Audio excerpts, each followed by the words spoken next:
এক গ্রামে দিলু মিয়া আর তার স্ত্রী সুমা থাকত। তাদের ছিল একটি সাদা রঙের ফুটফুটে গরু, নাম ঝুমু।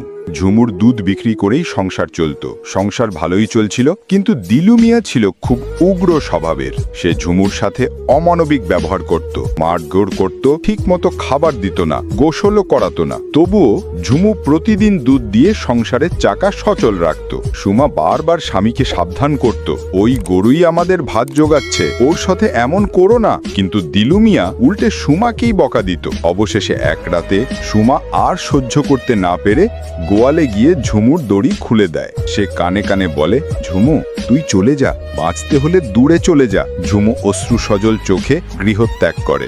পরদিন সকালে দিলু মিয়া দুধ নিতে এসে গরুটি খুঁজে না পেয়ে পাগলের মতো হাহাকার করতে থাকে। তখন সুমা শান্ত গলায় বলে, এখন কাঁদলে কি হবে?